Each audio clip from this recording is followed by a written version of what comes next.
Hi everyone, in this video I'm going to show you how to turn off captions in Instagram Reels, right? So we'll just go to the Instagram here. Once you go, you have to just go to your profile icon which is on the bottom right side corner.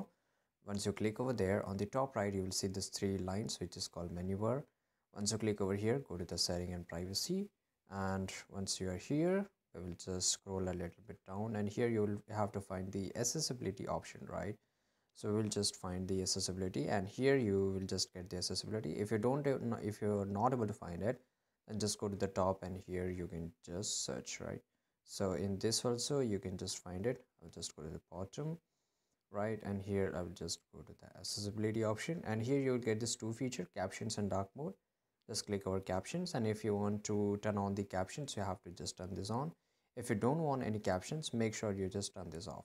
And here is the language. You can select the, of course, the captions language are in this language, only in English.